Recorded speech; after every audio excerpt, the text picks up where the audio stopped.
orientação ética por causa da instituição. Então, para a gente fazer um paralelo, a gente trazer a Abradep, assim que possível, que é a autora da ação pública civil que cuida de todos esses casos. Então, fica a minha sugestão. Eu quero cumprimentar a defensora e dizer para a defensora assim, parabéns pelo grupo de trabalho. Foi uma iniciativa extraordinária. Houve encaminhamentos, indicações. Essa indicação que a defensora trouxe aí, que no contra-cheque tem que ter o nome da instituição, isso é extraordinário. Então, esse grupo de trabalho trouxe uma grande colaboração. Parabéns, defensora. Nós ficamos muito felizes com o que vocês fizeram. Acho, inclusive, presidente, que um dos membros desse corpo técnico que o senhor vai montar para assessorar a CPMI tem que ser alguém da coordenação dela. Um membro que venha da DPU para nos auxiliar precisaria ser alguém da coordenação dela, porque essa coordenação realmente mergulhou nos problemas. Mas eu quero dizer que a DPU, gente, ela é uma instituição forte, extraordinária. Hoje nós temos um grande defensor público geral na condução, mas em 2016 a DPU já estava trabalhando contra os descontos indevidos da Previdência. Essa ação que a DPU liderou em Pernambuco é de um boletim de ocorrência de 2015, o que prova que não foram descontos a partir de 2019. A DPU já cuidava de descontos de 2015. Inclusive, parabéns à DPU, porque nesta ação de 2016, a juíza da 10ª Vara Federal de Pernambuco condena o Banco Mercantil do Brasil, Gerador, Bom Sucesso, Bradesco, Financiamentos, a restituírem, vejam só, senhores, em dobro os valores descontados indevidamente no benefício previdenciário do cidadão. A DPU já está cuidando disso há muito tempo. Mas a nossa defensora disse que eles têm um problema de sistema, que ela não sabe quantas ações tem. O que mostra que nós temos que fortalecer essa instituição cada vez mais.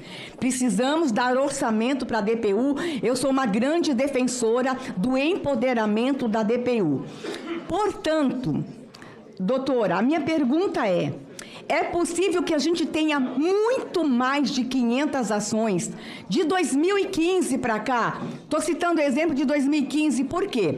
Faz diálogo com o relatório da Polícia Federal, daqui a pouco a gente vai ouvir o delegado, em que ele traz um retrato no inquérito de descontos a partir de 2016. Então, tenho uma ação da DPU falando que desde 2015 e o relatório da Polícia Federal. É possível que a gente tenha muitas ações de defensores espalhados pelo país, ok? Vocês não têm um sistema ainda para consolidar. A pergunta é possível ter mais que 500 ações?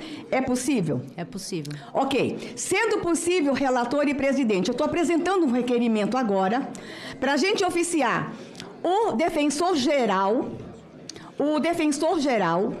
para que ele peça aos defensores do Brasil, escute só, que comunique a ele quem está em alguma ação a partir de 2010, 2015, que só comunique ao defensor o número dos processos.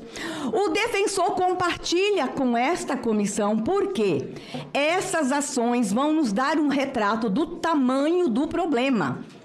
Então, eu estou apresentando um requerimento e aqui eu sei que tem muito defensor público nos assistindo, tanto da União como dos estados. Se já quiserem se antecipar e mandar para a CPI as ações que estão tramitando no Brasil inteiro, e vocês vão se surpreender. Os valorosos defensores estão há muitos anos. Só um minutinho. Eu vou pedir temporariamente para os senadores Alci ocupar a presidência, enquanto vou fazer algo ali que só eu posso fazer, por gentileza.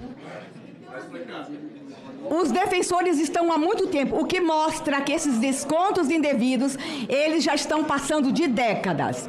E aí, gente, nós vamos ter que descobrir a omissão institucional, inclusive do parlamento, onde nós, como parlamento, erramos em não fiscalizar o que está acontecendo. Nós vamos ter que fazer meia-culpa, doutora, todo mundo. Nós vamos ter que entender onde as instituições se omitiram.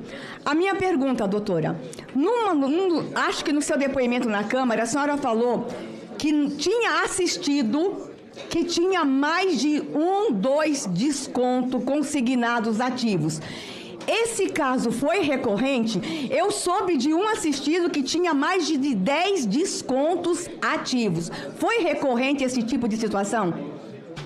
Sim, foi recorrente. Eu tive casos em que eu analisei o histórico de crédito do segurado e ele tinha mais de 10 descontos de empréstimos consignados.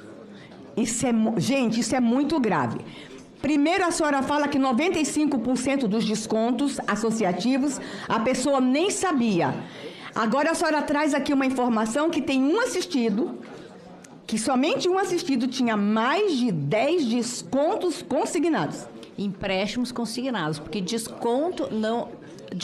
empréstimos Consignados. Autorizados. Autorizados. Porque eu questionei. Descontos associativos só podem ter um desconto. Não pode ter mais de um desconto associativo. Tá.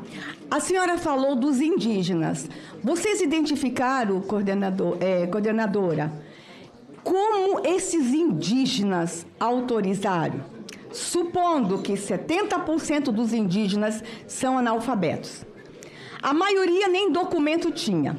Vocês identificaram alguma atividade estranha com participação de funcionários da FUNAI que fazia o indígena nascer, providenciava o documento, já aposentava, identificaram movimento de associações dentro de área indígena? Não identificamos. Mas identificaram muitos descontos de indígenas. Muitos descontos de indígenas. E que eles não sabiam que estavam sendo descontados. Não, sim, sua grande maioria não sabiam e, na verdade, dificilmente onde residiam, sem acesso à internet, aos meios de comunicação, eles fariam autorizariam um tipo de desconto como esse. Estou apresentando, presidente, um requerimento para a gente fazer diligência em área indígena, para a gente fazer oitiva pelo menos em uma área em cada região do país, ouvindo os indígenas, porque nós vamos descobrir indígenas que nem sabiam que tinham benefício previdenciário. Quem ficava com o cartão desse indígena, quem produziu os documentos e quem autorizou as associações ou não, e eu estou sabendo de empréstimos consignados em benefício de indígena que nem sabe que tem benefício. Então, estou trazendo esse requerimento e a gente fazer uma diligência, e eu quero estar nessa diligência em todas as áreas indígenas. Coordenadora, se a DPU já tinha como prática, nas ações que ganhavam, que o ressarcimento tinha que ser em dobro, corrigido, como é que vocês aceitam um acordo que com certeza o ressarcimento não vai ser dobro e não vai ser corrigido? Quais os critérios? Foi a celeridade? Foi tão somente a celeridade que levou a DPU a aceitar esse acordo? A celeridade, na verdade, a evitar a multiplicações de ações judiciais e a celeridade. Esse acordo, ele foi firmado pela Defensoria Pública Geral da União. Então, na verdade, esses questionamentos podem ser respondidos pelo Defensor Público Geral da União. A minha função é a área técnica. Analisei os termos do acordo, fiz alguns apontamentos, mas a Defensoria da União, como instituição, optou por aderir a esse acordo, assim como o Ministério Público Federal, optou por aderir a esse acordo. O Ministério Público Federal, inclusive, tinha ação civil pública em andamento. Em relação, para ter uma celeridade e uma decisão unânime em relação aos segurados, para evitar decisões conflitantes, abarrotar o Poder Judiciário. Então, foram essas as escolhas que foram feitas. Todos os assistidos, foi dada a oportunidade a ele de aceitar ou não o acordo? Aqueles que vocês representavam em ações, vocês faziam o acordo sem perguntar? Ou todos assistiram? Senadora Damares, por gentileza, os 10 minutos já foram dados. Só falta uma pergunta. Todos tiveram oportunidade de se manifestar? Cada pessoa pode ou não aderir ao acordo. Ele vai ter oportunidade no momento em que ele vai fazer o pedido de contestação e pedir o ressarcimento, ele vai ter a oportunidade de aderir ou não ao acordo. Doutora, por último, o que vocês viram a participação dos bancos e a atuação da FEBRABAN em todos esses episódios? Em relação à FEBRABAN? Os bancos, qual a participação das agências, das instituições financeiras? Omissão, conivência? Como vocês avaliam o grupo de coordenação, a participação das instituições financeiras? Nós fizemos algumas reuniões com a Febraban, inclusive pedindo apoio em relação e melhorias no sistema de reclamações, de canais de reclamações. Porque o que se constatou? Se constatou que o segurado, em alguns momentos, ele não consegue fazer esse pedido de reclamação de forma adequada. O sistema do consumidor.gov exige que a pessoa tenha senha Gov, ouro ou prata. E, geralmente, os nossos assistidos não têm esse tipo de acesso. E o que Vossa Senhoria está dizendo é que a Defensoria não tomou nenhuma atitude em defesa dos aposentados e pensionistas, porque sequer essas duas instituições poderiam ter convênio, qualquer coisa nesse sentido. As foram tomadas, como eu falei anteriormente, a Defensoria Pública da União se habilitou em ações civis públicas que discutiam essa questão. Está habilitada como custos vulneráveis, está atuando nessas ações civis públicas. Se Vossa Senhoria puder mandar para a gente cópia disso, para a gente notar realmente que houve esse interesse em defesa, a gente agradece aqui na CPMI. Pergunta Vossa Excelência ainda. poderá fazer por requerimento, Sim. senador Zalcin. A DPU considera aceitável que entidades com os maiores volumes de arrecadação e os mais altos índices de desconto não autorizados, como a CONTAG e a Sindinap, tenham sido excluídas das ações de bloqueio da AGU, enquanto outras, com menor tempo de atuação, se tornaram alvos prioritários?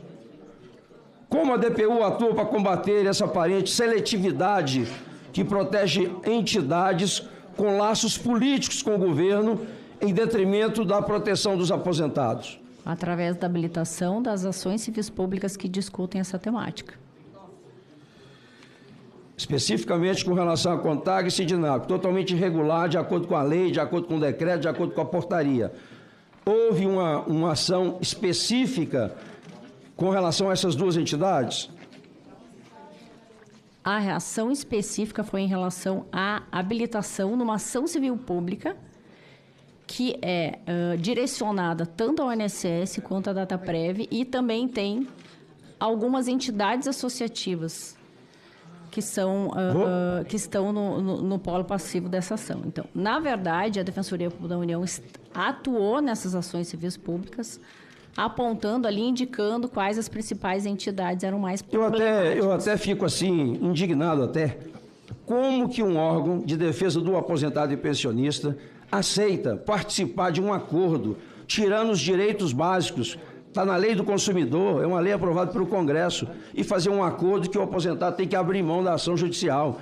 É um absurdo a DPU fazer parte de um acordo como esse. Eu pergunto à senhora, se a DPU já vinha pautando o problema dos descontos indevidos e apontados, a ligação com o empréstimo consignado desde fevereiro de 2024, por que demorou tanto para o governo federal deflagrar uma operação de combate à fraude de maneira efetiva e integrada? A senhora acredita que a investigação tem sido seletiva, ignorando responsabilidade de gestões petistas anteriores que permitiram o crescimento exponencial do problema, bem como de outros agentes, como as instituições financeiras, que também se beneficiaram do esquema? Só para Vossa Senhoria reforçar que o que Vossa Senhoria já disse aqui, que tem uma ligação entre o consignado e os descontos de associativo. Pois não. Esses fatos serão apurados pela essa comissão parlamentar de inquérito. Há uma investigação em curso.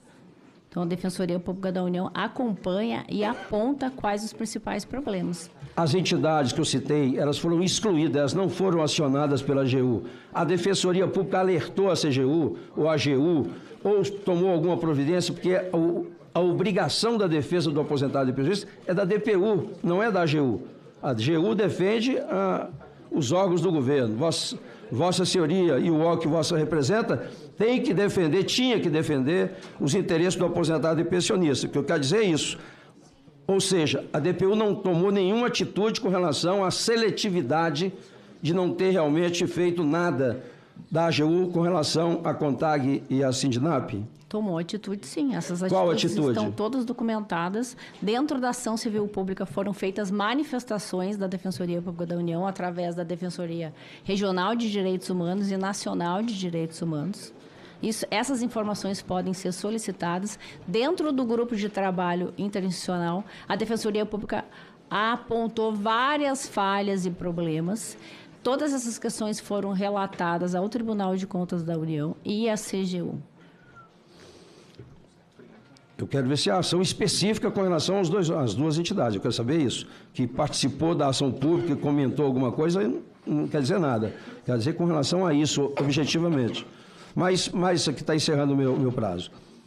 Considerando que a DPU já alertava para a gravidade do problema há meses, como a senhora avalia a decisão da gestão do INSS de adiar a aplicação das novas regras de segurança, como biometria, assinatura eletrônica, mantendo milhões de segurados vulneráveis aos prejuízos financeiros?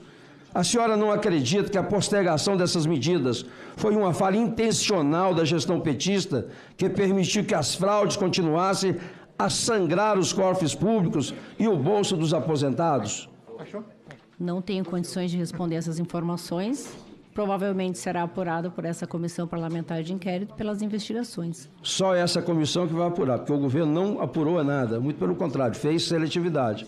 Não fez o dever de casa e muito menos eu estou percebendo que a DPU não está defendendo os interesses do aposentado e pensionista. Esse acordo, participar de um acordo, tirando um direito sagrado do aposentado de receber em dobro, porque o Código de Defesa do Consumidor é muito claro, eles têm direito a receber em dobro. Mas eu quero aqui, finalizando, parabenizar o relator, o trabalho de Vossa Excelência. É difícil até perguntar mais coisa quando o relator fez realmente um excelente trabalho. Obrigado, Parabéns senador Exalci.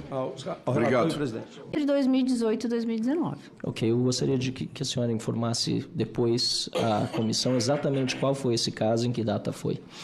Eu também gostaria de chamar a atenção aqui de todos os colegas desse gráfico que está no plano de trabalho do deputado Alfredo Gaspar, que mostra o marco temporal entre 2015 e 2025 dos descontos no INSS. É muito importante lembrar que durante o governo Lula foi que houve o grande disparo, certo?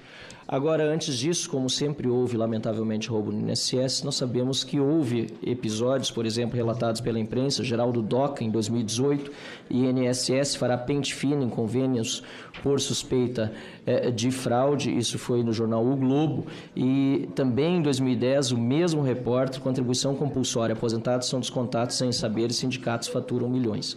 Eu pergunto à senhora, doutora, se esses casos já eram publicados na imprensa, e a senhora disse que só sabe a partir de 2019, sendo responsável, titular da área previdenciária, como foi que, apesar de estar na imprensa, a senhora não sabia que isso acontecia no INSS antes disso, pessoalmente?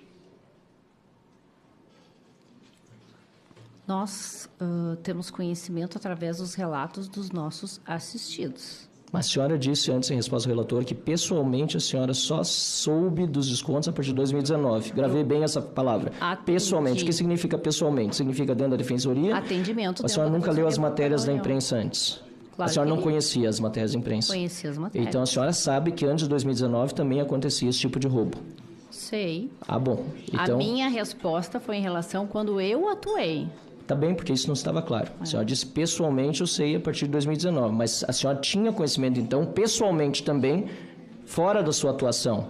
Sim. Diretamente relacionado à atividade funcional, que na imprensa já saía esse tipo de matéria. Tinha conhecimento. Isso é importante que fique claro, senhor presidente, senhor relator, porque eu gostaria de saber também se, apesar de saber ter envolvimento pessoal desde 2019 a 2023, quando a senhora não era coordenadora, eu tenho certeza que a senhora levou para o seu superior o conhecimento dessas atividades em 2019 e 2023, correto?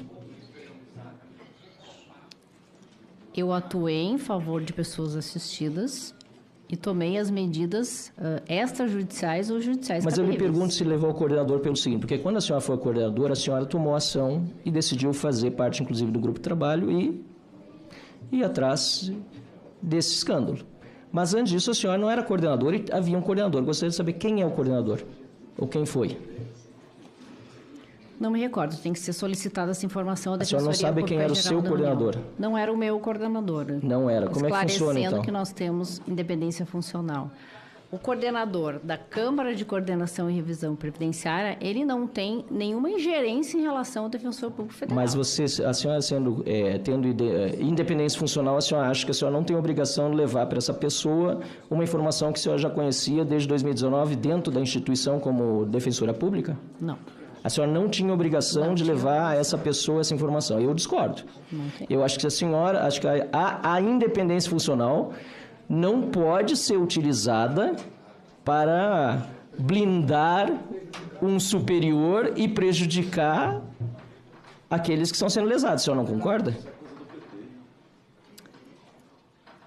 Eu acho que o que deve ser esclarecido é como são as atribuições dentro da Defensoria Pública da União. Não, mas isso está muito... Eu não teria que relatar nenhum mas eu sou deputado federal e aqui são questões. senadores aqui, nós todos sabemos a legislação, inclusive nós fazemos a legislação. Então, isso não seria prevaricação?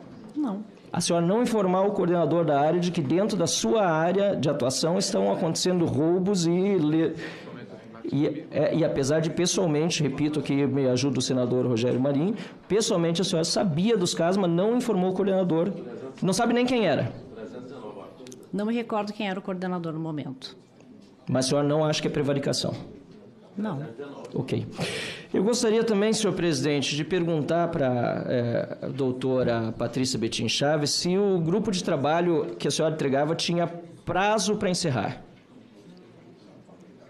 O GTI, Isso. inicialmente não tinha prazo para encerramento. E por que o Ministério Público Federal decidiu encerrar logo depois de acontecer a operação sem desconto?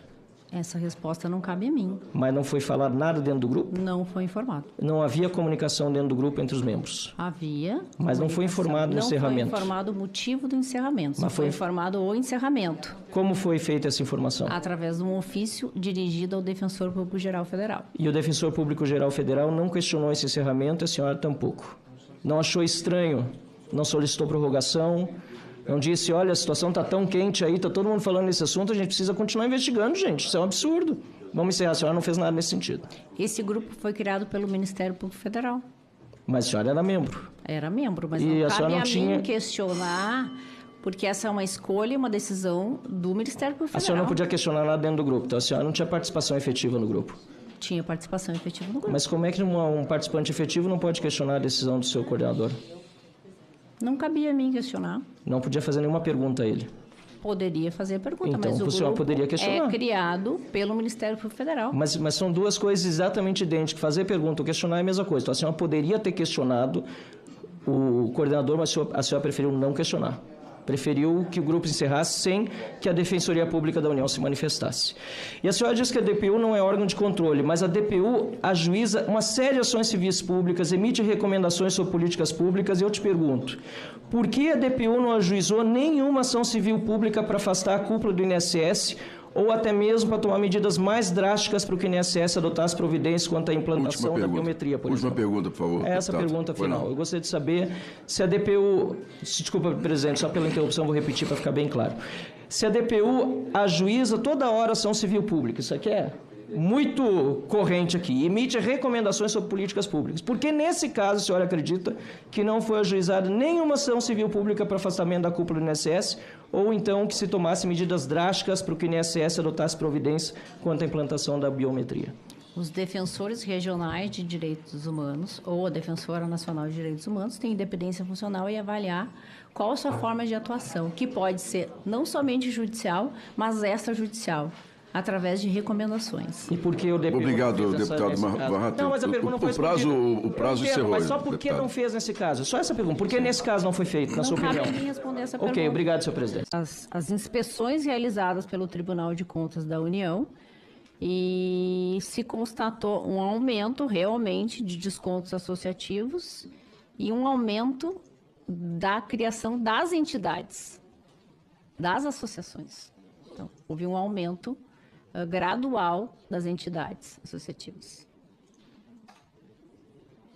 Eu acho que, para finalizar, defensora Patrícia, eu queria entender, e estou falando isso não só como parlamentar, eu acho, sim, eu fico indignada mesmo, de ver como, às vezes, esse apego a tanta instrução normativa e cada um no seu quadrado prejudica o país. Eu ouvi sua fala, eu vi que você estava... Tem coisas que vocês fazem, tem coisas que vocês não fazem. Eu consigo entender isso, mas eu fico pensando, se eu fosse uma defensora pública, ou se eu trabalhasse no INSS, e eu visse isso acontecer sistematicamente... e ficasse calado, eu acho que eu não ia conseguir dormir, eu, Adriana, falando, né? Eu imagino que vocês devam ter alguns conflitos, alguns dilemas nesse sentido, pela própria função que exercem, mas, na sua visão, seja de 2016 para cá, de 2010 para cá, de 91 para cá, pouco importa.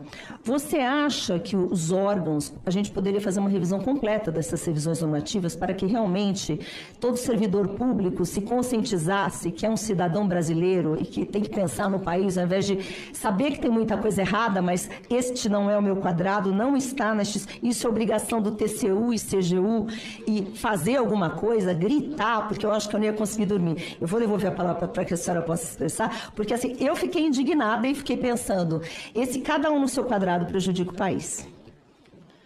Eu acredito que toda a sociedade deve contribuir.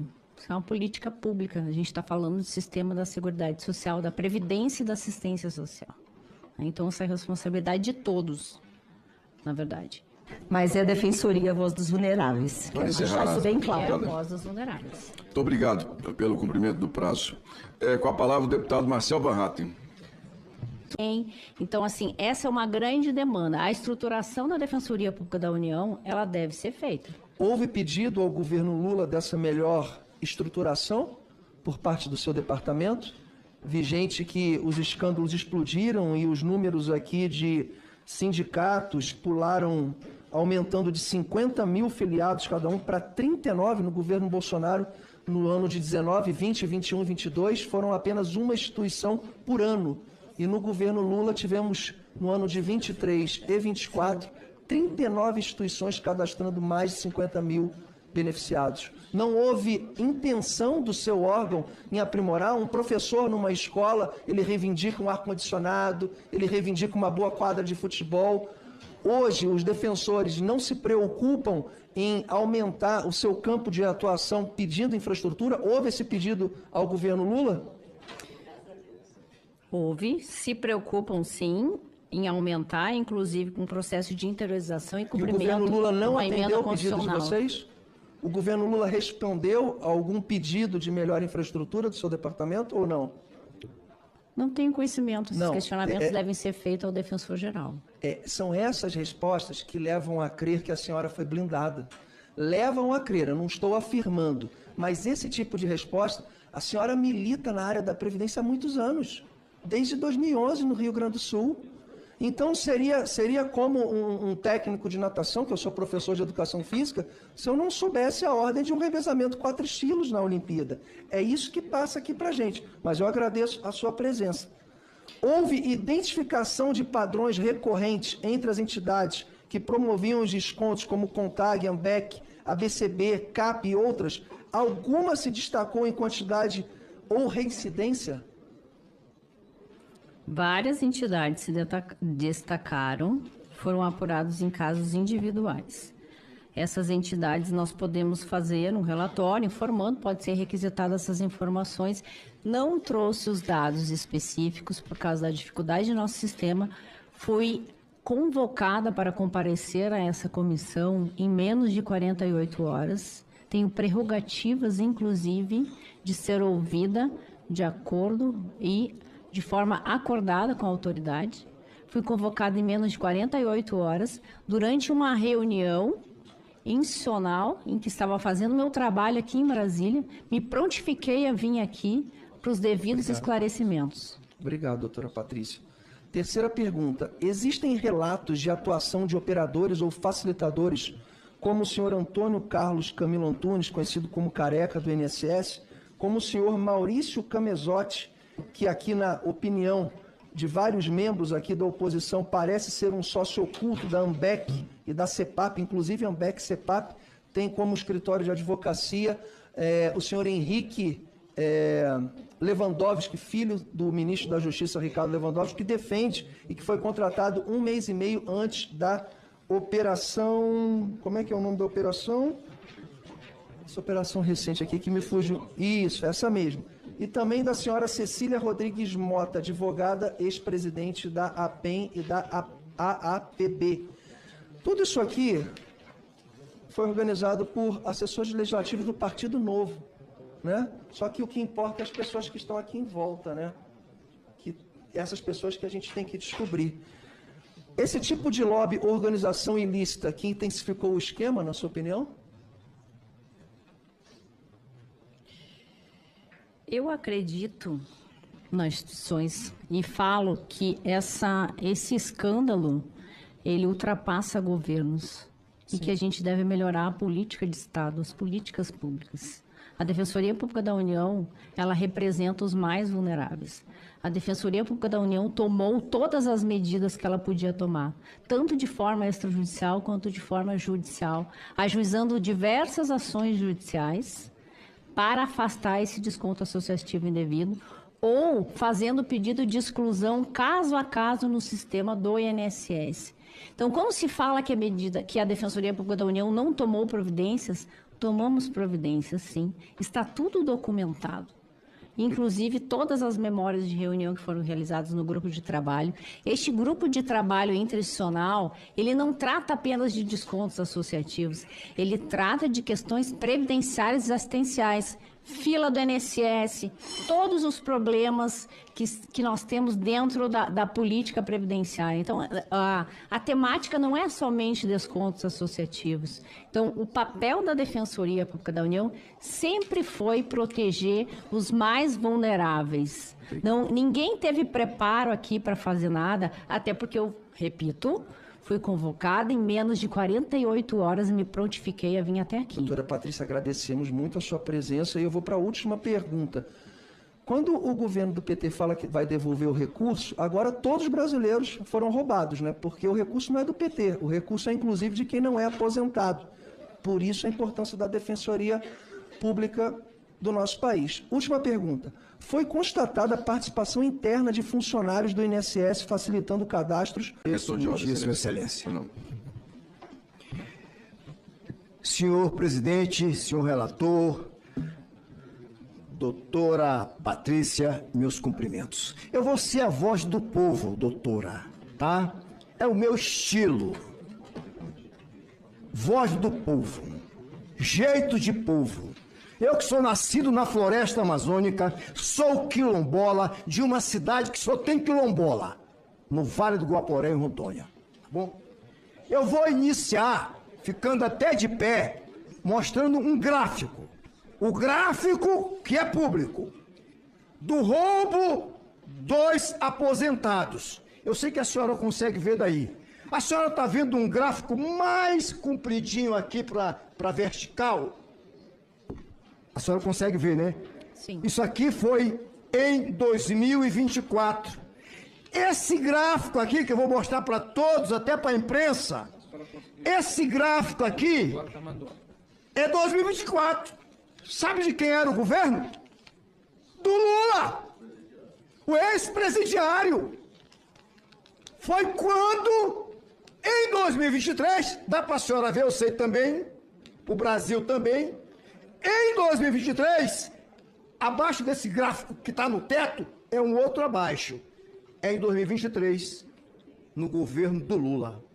Portanto, Brasil, eu estou mostrando aqui números reais. Até para os petistas que estão aqui, eu não sei, talvez eles não conheçam ainda o gráfico. Está aqui, ó. 2024 é no teto. É no teto. Recorde. Então não tem dúvida, quem está roubando aqui aos montes dos nossos aposentados pensionistas e quilombola, doutora? É claro, é real. Vou fazer umas perguntas à senhora. O grupo de trabalho iniciou a partir de 2024, conforme a senhora já apresentou, quando aumentou exponencialmente os descontos. Isso é verdade, doutora? Só pode repetir a pergunta?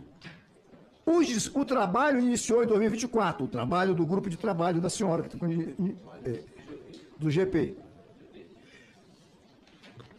foi quando aumentou, exatamente em 2024, exponencialmente os descontos. É real o que eu estou falando? Não. Eu estou com um gráfico aqui, se a senhora tiver dúvida, está aqui, ó. O senhor está se referindo ao grupo de trabalho interinstitucional? Isso, exatamente. Esse não iniciou em 2024. Ele iniciou lá em meados de 2019, 2020. Não, mas a senhora não começou a trabalhar a partir de 23? Eu ingressei na Defensoria Pública da União em 2006. Não, isso aí sim, eu sei. 18/10/2006. A partir daí, eu exerci minhas atribuições em um ofício previdenciário. Quando eu assumi a Câmara de Coordenação e Revisão Previdenciária, agosto de 2023. Pronto. Aí. Então, a partir de 2023, foi quando cresceu exponencialmente e 24 foi no teto. A senhora tinha conhecimento disso? Tinha conhecimento. Ah, ok. Sim, senhora. Esse grupo de trabalho informou esses dados ao governo? Esses dados foram informados ao INSS dentro do grupo de trabalho. Foi oficiado ao INSS, a sua diretoria de benefício. Dentro do grupo de trabalho tinham representantes do INSS, do Ministério da Previdência Social.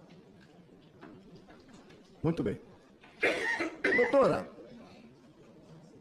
por que não estancaram os descontos imediatamente ao tomarem conhecimento do roubo dos aposentados, em especial em 23 e 24? A senhora tem essa informação?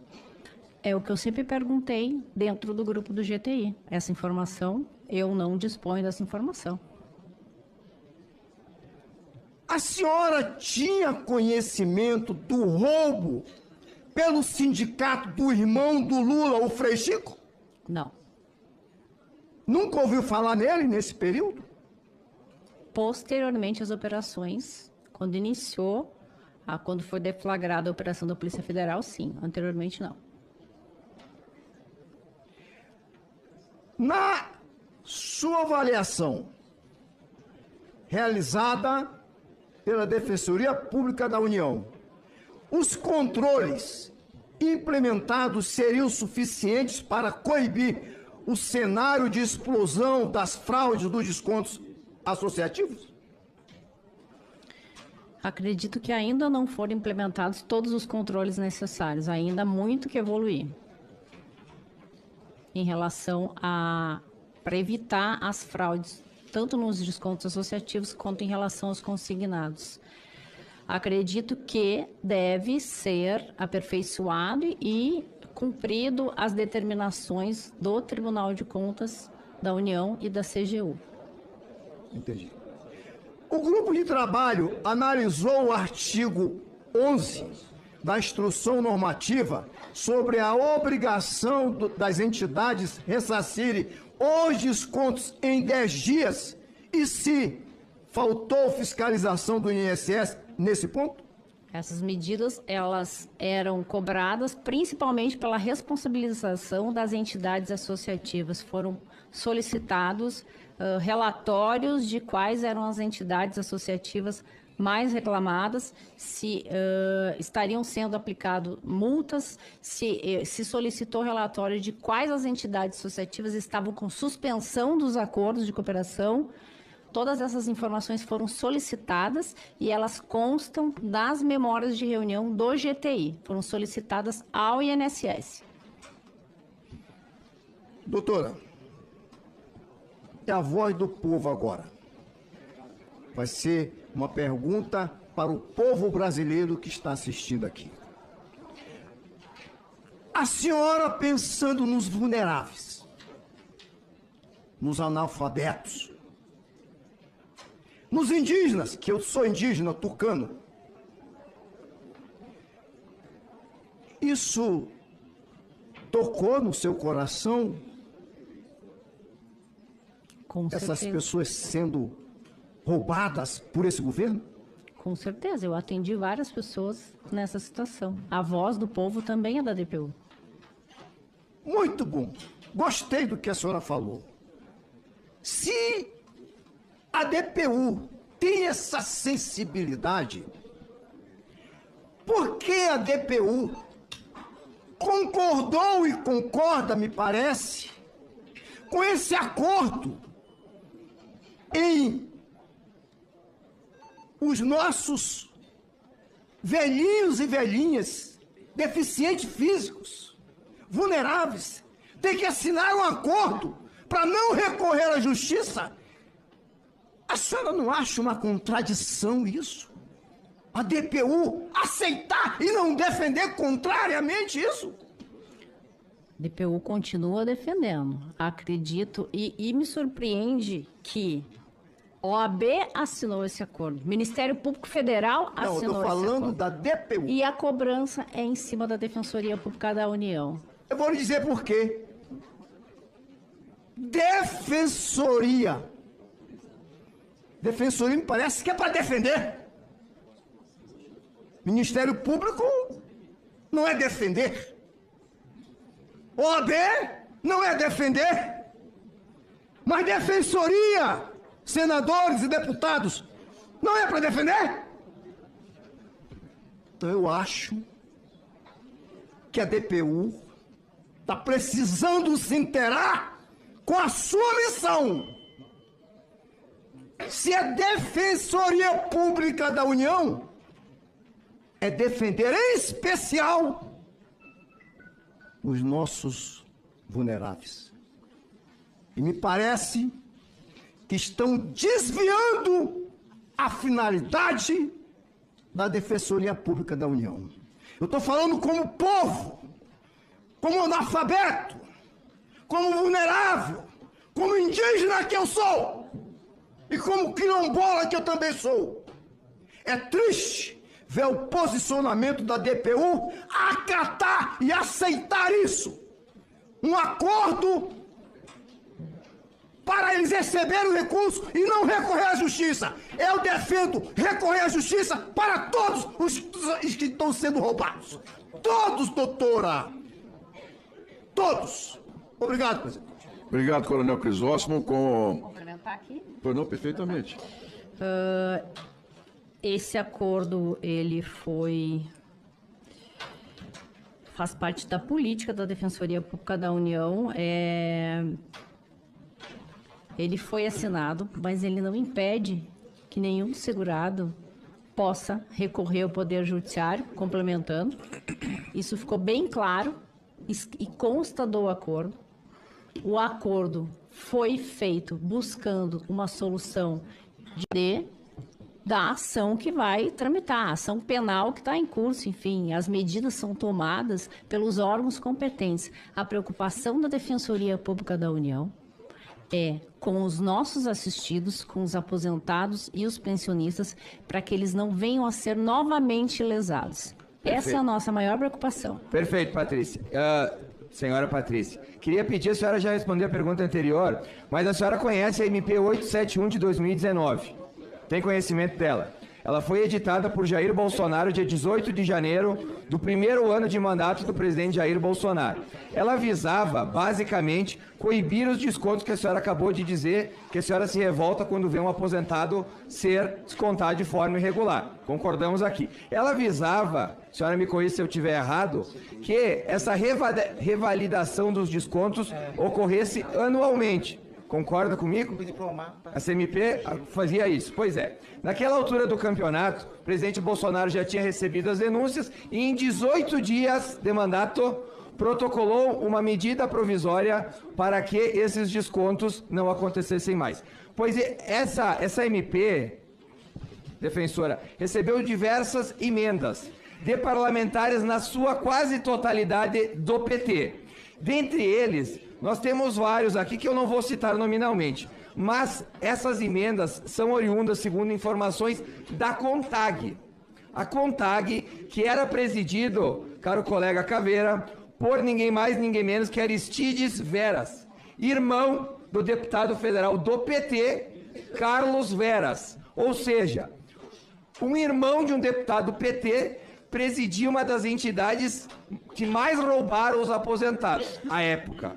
Este conversou com diversos parlamentares do PT que apresentaram emendas à MP de Jair Bolsonaro que visava parar com os descontos e o Congresso Nacional aprovou tais emendas. Eu quero perguntar para a senhora considera que se tivesse sido aprovado a MP 871 de 2019 do presidente Jair Bolsonaro, que coibia os descontos dos aposentados, como ela foi editada, ou seja, exigindo o recadastramento anual pelas entidades, né, travestidas aí de entidades que na realidade são organizações criminosas, isso teria coibido os descontos, sim ou não? Certamente teria diminuído os descontos associativos, evitaria fraudes. A revalidação anual ela é necessária. Então, muito bom, defensora Patrícia, a senhora acabou de confirmar o que todo mundo já sabe. Se as emendas do PT não tivessem sido colocadas no texto, nós não teríamos tido, pelo menos nessa magnitude, senador Girão, tamanho desconto feito com os nossos aposentados. Ou seja, o roubo tem pessoas que ajudaram a fazê-lo. Porque quem apresentou emenda, defensor e colegas, para que essa revalidação não acontecesse anualmente, tinha somente uma intenção: desviar dinheiro dos aposentados. Não há outro motivo para fazer isso. Porque se eu não devo nada, não tem problema de fazer essa revalidação. Eles protocolaram essa emenda, e volto a alertar os colegas, através da CONTAG, presidida pelo irmão de um parlamentar de quem? Do PT. Pois é, essa é um ponto. Eu quero avançar em um ponto que não foi muito tratado aqui e que basicamente a gente não encontra em lugar nenhum, que é a questão dos empréstimos consignados. Que a senhora pudesse nos explicar, porque a senhora falou que desconto associativo é um, mas empréstimo consignado podem ser diversos. Inclusive, se não me falha a memória, a senhora citou que tinha um aposentado que tinha 10. Alguém citou aqui que foram 10. Acho que foi a senhora, inclusive, que citou que tinha 10. Pois é, quando alguém faz um empréstimo em sua conta, normalmente o dinheiro vem para a conta corrente da pessoa. Concordamos aqui, todo mundo já precisou de um dinheirinho extra, né? E depois esse desconto é feito através dos meses. Se esses empréstimos eram fraudados, para onde ia o dinheiro quando o crédito entrava na conta? A senhora consegue, se não conseguir responder, tudo certo. Eu só queria entender, foi feito um empréstimo fraudulento, tá? Que gira na casa dos bilhões de dezenas de bilhões. Aonde ia esse recurso? Esse recurso, talvez, era desviado para essas associações. Este recurso ia para testas de ferros, laranjas dessas associações. E depois o aposentado, que só podia ter um desconto de associativo, tinha esses outros descontos dos empréstimos. Ou seja, mais ou menos, presidente e relator, era uma alavancagem feita por essas organizações criminosas travestidas de sindicato para desviar recursos. Aonde ia esse dinheiro, defensora? Eu acho que é importante a gente definir que há descontos de empréstimos consignados que são devidos, em que a pessoa realmente fez esse desconto, e é um problema que a gente também tem que tratar, que é o superendividamento do cidadão, inclusive do aposentado. A gente tem que abordar também a questão do assédio aos aposentados e pensionistas. É uma questão que a gente tem que abordar. Outra questão é por que esses descontos devem ser feitos em folha.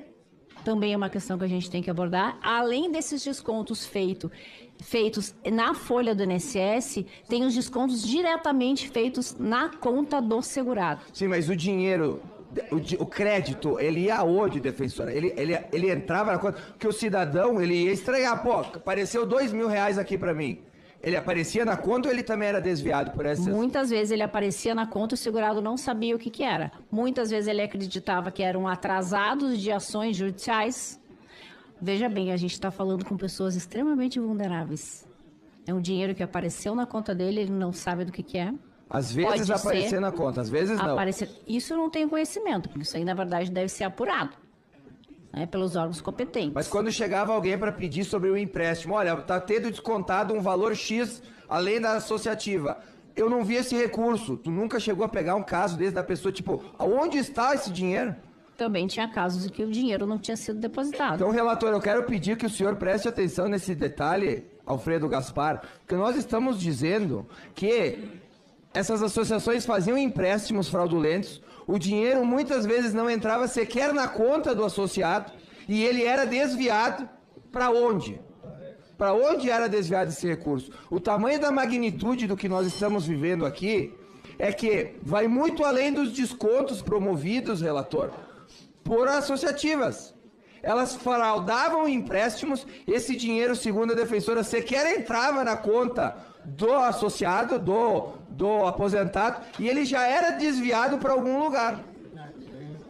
Vocês conseguem entender a dramaticidade que o aposentado tinha? Então a gente fala às vezes, deputada Biaquice, tinha 30, 40, 60, 70 reais. Não, era muito pior, porque, me confirma só para terminar, se a pessoa, ela podia ser descontada dos 80 reais, por exemplo, da associativa, mais parcelas 24 vezes, 36 vezes, de valores que ela nem recebeu, é isso?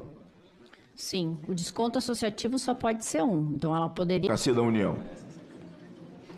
A Advocacia da União também fazia parte desse grupo de trabalho intencional. E essas informações, acredito que elas devem ser solicitadas à Advocacia Geral da União, que provavelmente alguém da Advocacia Geral da União vai ser ouvido aqui nessa comissão. Então, todos os relatos e o que foi falado pela Advocacia Geral da União estão relatados dentro dessas memórias de reunião do GTI. Eu vou produzir também esse requerimento, senhor presidente, para que a gente possa requerer à AGU, não é, as manifestações da AGU diante desse quadro. Na verdade, nós não estamos aqui. O que nós queremos saber é quem vai responder. São milhões de pessoas vivendo desgraçadamente e uns para além da linha da pobreza. O que foi assaltado foi o suor, foi a energia, foi a saúde de anos de trabalho e de alguns que se aposentaram com quase nada, minimamente para comprar remédio. Outros não têm mais nem como comprar remédio. Alguns com 5 empréstimos consignados. E olha que essa prática é velha. Não vamos falar, o governo Bolsonaro. Não, no governo Bolsonaro, segundo os gráficos, se gráfico tem valor, caiu, baixou. Mas isso começou lá atrás. Esse tipo de assalto é velho. Em 2016, já no governo, e a senadora Damares, e também o mesmo deputado que acabou, que aqui anteriormente falou, antes de mim, lá de Pernambuco, já havia providências sendo tomadas, mas isso é muito mais antigo. Nós chegamos, então, na hora que o tumor veio a furo. O que nós precisamos nesse momento é espremer o tumor. Isso dói e fede, mas necessário se faz para curar.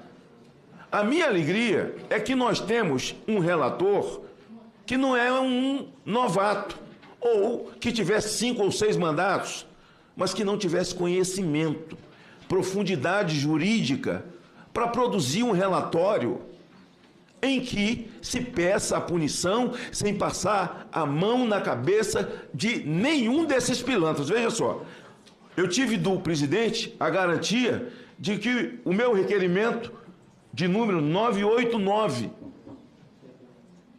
que no primeiro entendimento estaria nessa primeira reunião, mas que estará na próxima semana, para saber sobre o careca do INSS.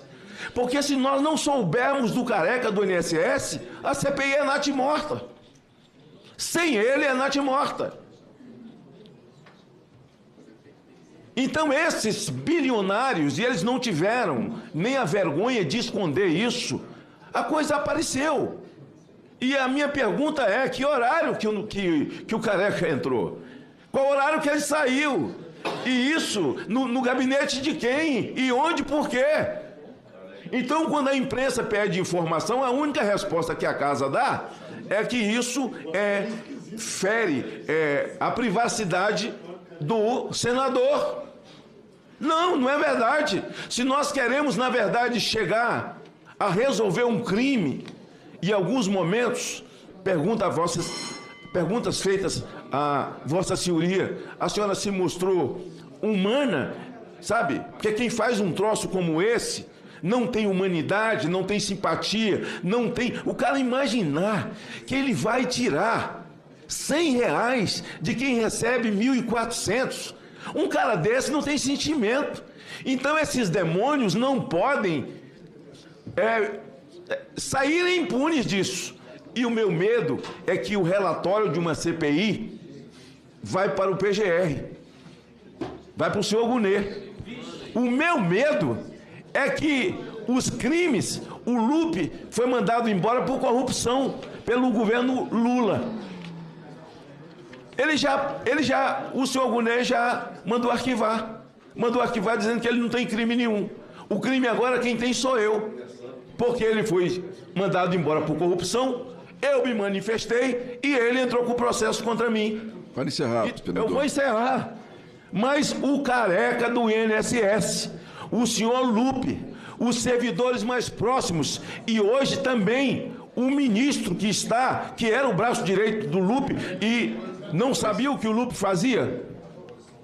Então, senhor presidente, eu estou falando com uma população, para encerrar, então, eu estou encerrando, que está olhando para mim, para Vossa Excelência, para a doutora Patrícia, para o nosso relator, que são as pessoas que estão lá fora. A mim não importa o que vem depois, se o sujeito está defendendo seu partido, está defendendo seu governo, não importa quem roubou. Se alguém roubou dentro do governo Bolsonaro, tem que ser punido, tem que ser ouvido senador. Aqui, independente de qualquer coisa. Muito obrigado, agradeço, senhor presidente, a sua atenção, agradeço a senhora Patrícia também ter respondido os meus questionamentos. Obrigado. Vamos para os dois últimos oradores da tarde. Deputado José Medeiros com a palavra. Palavra o senador Marcos Rogério. Senhor presidente, senhoras e senhores parlamentares, senhora doutora Patrícia Chaves, a cumprimento pela disposição em trazer esclarecimentos importantes a esta CPMI e observando aqui as muitas manifestações, né, é importante consignar que a condição de Vossa Senhoria aqui é de alguém que vem colaborar com essa comissão, não como investigada, mas como alguém que tem informações relevantes para instruir, né, especialmente o relatório que o relator deve apresentar junto a essa comissão. A senhora identificou descontos indevidos, identificou falha nos mecanismos de controle do INSS e recomendou mecanismos de proteção. Eu pergunto, na sua visão, foi negligência administrativa, cegueira deliberada ou conluio criminoso como opção de favorecer os descontos associativos? Na visão da Defensoria Pública da União, a preocupação, na verdade, é evitar que essas fraudes continuem. O que a Defensoria Pública da União fez foi tomar medidas administrativas e judiciais para evitar que as pessoas continuassem sendo lesadas. Se houve omissão, se houve crime, isso deve ser apurado na esfera competente. Mas como alguém que é operador do direito, que esteve diante dos fatos, o que se observa é algo que se assemelha à negligência, cegueira deliberada ou uma associação criminosa com finalidade específica? Eu prefiro não responder essa pergunta. Ok. Durante as investigações, a Polícia Federal solicitou a suspensão de todas as associações suspeitas e o Executivo implementou apenas parte dessas medidas. A senhora tem conhecimento disso? Pode repetir a pergunta, por favor? Durante as investigações, a Polícia Federal solicitou a suspensão de todas as associações suspeitas e o Executivo implementou apenas parte dessas medidas. Muitas continuaram. Eu pergunto se a senhora tem conhecimento desse fato, desse acontecimento. Não tenho conhecimento. Como alguém que enxergou a angústia de aposentados, a vulnerabilidade dessas pessoas, eu lhe pergunto, poderia citar casos de entidades que, embora investigadas pela Polícia Federal, foram não foram atingidas pelas medidas extrajudiciais ou judiciais anunciadas pelo governo federal e especialmente pela Advocacia Geral da União? As entidades que não foram Isso. Alvo de investigação? citadas, alvos de investigação, sim. Essas entidades, essas informações podem ser solicitadas aos órgãos devidos, na verdade, ao Tribunal de Contas e à CGU. Já não tomou conhecimento Pública da disso? União não tem essas informações. A Defensoria Pública não tem? Não dispõe dessas informações. Não dispõe. Qual a sua avaliação sobre a proteção dos direitos dos beneficiários? A MP 871, editada pelo presidente Bolsonaro, e aqui já foi dito, da exigência de recadastramento com as devidas autorizações para descontos. Eu pergunto, durante a vigência dessa medida provisória, considerando o texto original, foi possível observar redução de lançamentos naquele momento? Entidades foram retiradas de operação naquele momento? A Defensoria Pública tem conhecimento disso? Quantas entidades foram afastadas nesse período? Não temos conhecimento. Essas informações podem ser fornecidas pelo INSS. Já foi dito aqui, 4 entidades foram afastadas nesse período. 4 entidades foram afastadas. Depois que a medida provisória foi modificada e a partir das emendas da bancada do PT e aliados, houve aumento no número de descontos ilegais, como que a Defensoria Pública da União observa a evolução dos números no tempo? E qual a avaliação que se tem? O que desencadeou essa avalanche de descontos indevidos nessa fase? A falta de controle, a falta de transparência, a falta de controle dos mecanismos em relação à anuência dos segurados. Ok. Senador Marcos Rogério, só um instante. Eu vou pedir a Vossa Excelência que repita a pergunta que ficou sem resposta anteriormente, porque a testemunha não pode se omitir a verdade. Ela está aqui sob juramento de dizer aquilo que ela sabe ou não sabe, mas ela não pode se omitir a responder qualquer pergunta dos parlamentares. Por gentileza. A pergunta que fiz e que não houve resposta foi sobre as entidades que, embora investigadas pela Polícia Federal, não foram atingidas pelas medidas extrajudiciais ou judiciais anunciadas pelo governo federal, e especialmente pela Advocacia Geral da União. E eu perguntei se Vossa Senhoria se a Defensoria Pública da União tem conhecimento em relação a isso. É muito incomum a Defensoria Pública da União desconhecer de fatos tão relevantes, especialmente quando uma das primeiras instituições a denunciar esse escândalo, ainda que muito tempo depois, foi a Defensoria Pública da União. Essa foi a pergunta que lhe fiz, que disse que não tem conhecimento. Senhora Patrícia, eu reafirmo aqui o posicionamento como presidente dessa comissão, a senhora como servidora pública. Primeiro, agradecemos a disponibilidade de vir, de responder as perguntas, mas na qualidade de testemunha, Vossa Senhoria não pode se omitir a resposta do parlamentar. Não me omiti a resposta. A senhora se omitiu. A senhora disse que preferia não responder a pergunta. O termo que Vossa Senhoria... Então era outra pergunta. Não, foi isso não. Foi, ela disse... Presidente. Qual foi a outra pergunta, senhor? Há uma pergunta que ela preferiu não responder. Tem uma pergunta. Presidente. Ela falou claramente. É a pergunta anterior. Ela falou. Eu vou fazer a pergunta novamente. É a pergunta anterior. Então faça a pergunta novamente, por favor. Nessa pergunta, Vossa Senhoria disse que não tinha a informação. A pergunta que Vossa Senhoria disse que não gostaria de responder foi essa aqui. A senhora identificou descontos indevidos, identificou falha nos mecanismos de controle do INSS e recomendou mecanismos de proteção. E a pergunta vem: na sua visão, foi negligência administrativa, cegueira deliberada ou conluio criminoso como opção de favorecer os descontos associativos? Essa pergunta eu respondi que eu preferia não responder esta pergunta. Mas não há, Você está perguntando. não há essa possibilidade. A minha visão é não há essa possibilidade. Ela pode dizer que a testemunha pode dizer que não sabe, que não tem, mas a testemunha não pode deixar de responder. Presidente, o Alencar está tumultuando. Então, assim, veja, nós estamos diante de um crime que fraudou milhões de beneficiários. E eu faço 3 perguntas, e são perguntas, não estou pedindo a opinião para discorrer em tese, né? Isso aconteceu por negligência? Isso aconteceu por cegueira deliberada ou conluio com o objetivo de promover os descontos associativos? São 3 perguntas simples. Acabou de ser dito aqui em que as perguntas não deveriam ser feitas no sentido de dar opinião. E a senhora acha que... Em relação a fatos e o que eu posso afirmar em relação às medidas tomadas pela Defensoria Pública da União. Minha opção ou posicionamento pessoal não cabe aqui esclarecer. Presidente, só um esclarecimento.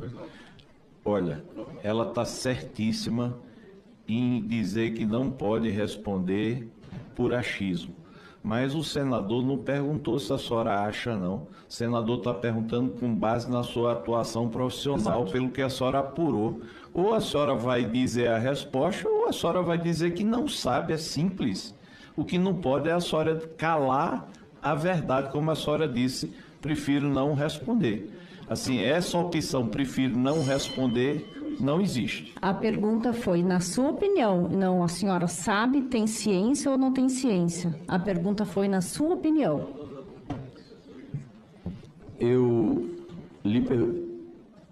Se o problema é, na sua opinião, é na sua visão como profissional. Se a palavra opinião... É outra coisa? Não, eu estou lhe perguntando objetivamente. A pergunta. Mas se a senhora está com dificuldade para entender a pergunta, eu vou fazer de novo. Não, eu não estou com dificuldade. Talvez o senhor esteja com dificuldade de fazer a pergunta. Não, então vou fazer a pergunta novamente. Vou fazer a pergunta novamente, pausadamente. A senhora identificou descontos indevidos, identificou falha nos mecanismos de controle do INSS e recomendou mecanismos de proteção. Pergunto, foi negligência administrativa? Foi cegueira deliberada? Ou conluio criminoso com o objetivo, como opção de favorecer as quadrilhas que assaltaram os aposentados no Brasil? Não sei, esses fatos serão apurados por esta comissão ou pelos órgãos competentes. Ok, não sabe. Diferente de prefiro não responder. Mas, senhor presidente... A pergunta foi diferente. Quando se pergunta a minha opinião e quando eu tenho ciência ou não. Veja, Vossa Excelência, a opinião, obviamente, que numa CPMI, a opinião ou a visão, a leitura que alguém tem sobre os fatos, muitas vezes, embora não seja o cerne do que se busca numa CPMI, mas traz a leitura, traz a visão do profissional que atuou. E muito me estranha alguém que teve esse nível de contato com os fatos se incomodar quando alguém pergunta sobre sua leitura sobre os fatos, sua avaliação sobre os fatos. Me parece uma questão de escolha, ficar ao lado daqueles que sofrem as agruras de uma quadrilha que assaltou pobres. E veja, a fala de Vossa Senhoria no começo... Para encerrar, senador, eu lhe concedi mais 2 minutos. Eu peço apenas... Eu lhe concedi mais 2 minutos. Eu peço apenas para poder concluir o raciocínio, senhor presidente. Eu tinha muitas perguntas a fazer, mas eu já percebi que muitas delas, inclusive, são repassando pontos que para mim não ficaram absolutamente claros. Mas a fala inicial da depoente, ela trouxe aqui, essa quadrilha, essa organização criminosa, ela atuou com um método, ela tinha um público-alvo específico, ela buscava justamente os mais vulneráveis. Palavras da depoente, os mais idosos, os mais vulneráveis. Não disse nessas palavras, mas a leitura que eu tive é essa, e se eu estiver errado, pode me corrigir, e depois as evidências vão trazer, de repente, de baixa escolaridade, com salários menores, porque aí o valor do desconto é menor e não se chama tanta atenção. Portanto, essa quadrilha tirou alimento da mesa dessas pessoas, tirou medicamento da mesa dessas pessoas. É disso que se trata. Portanto, senhor presidente, eu agradeço Vossa Excelência a oportunidade. Acho que os trabalhos da CPMI estão apenas começando e não adianta vir com narrativa. Crime é crime e os criminosos pagarão pelo que fizeram os aposentados. Obrigado. Com a palavra... Pois não. Gostaria de esclarecer que eu não falei palavra quadrilha.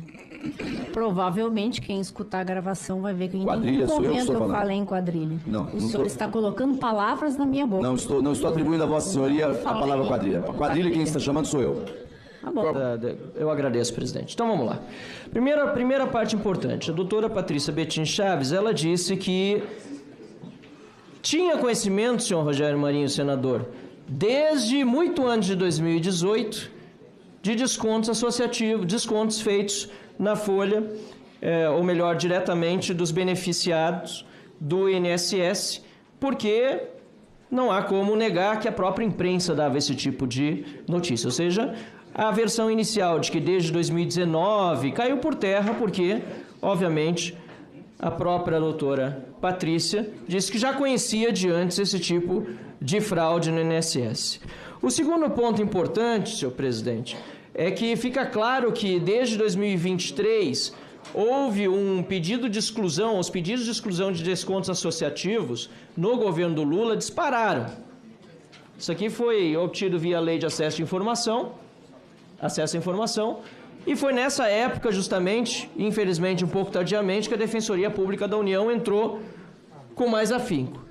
Participando de um GTI com o Ministério Público, mas que encerrou suas atividades depois de justamente revelado o escândalo. E aí houve uma contradição, pelo menos a meu ver aqui, da depoente, quando ela primeiro disse, em resposta a mim, que não questionou o encerramento das atividades, mas em resposta ao senador Girão, disse ela, senhor presidente, que ela se manifestou contrariamente, disse literalmente que ela, diz aqui, ó, manifestei meu descontentamento de não ter mais esse GTI e queria pedir à doutora Patrícia que enviasse então a prova de que ela manifestou esse descontentamento, porque para mim ela disse que não questionou, mas depois disse que manifestou o descontentamento. Então eu quero a prova de que ela manifestou esse descontentamento.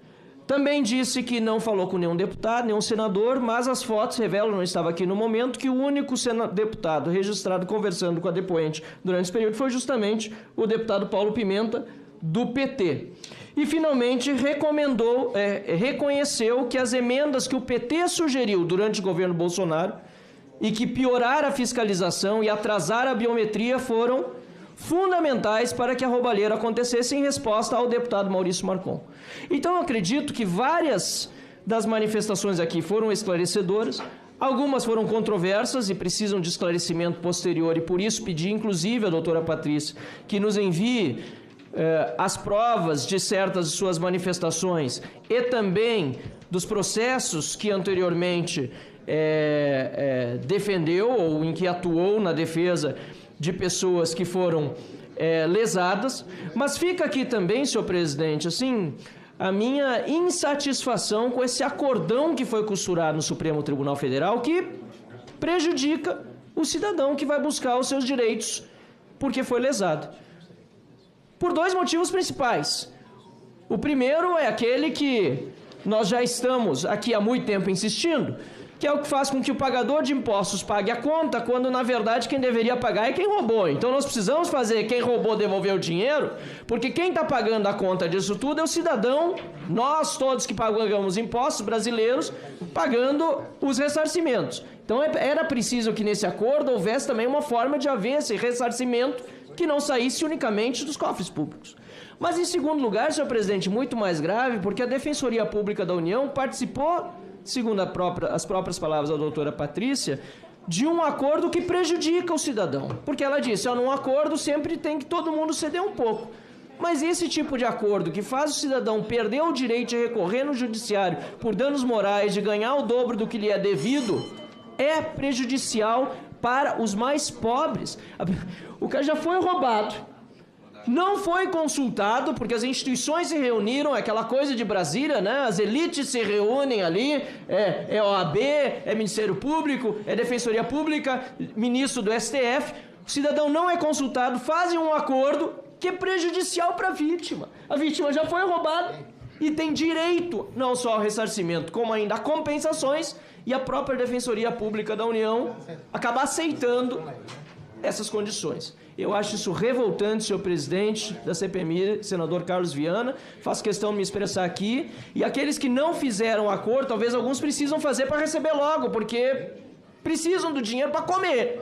Agora, quem tem condição de não fazer, lembre-se, a justiça está aí para ser feita, espero que seja feita e que as pessoas ganhem danos morais e o ressarcimento em dobro. Obrigado, Zé.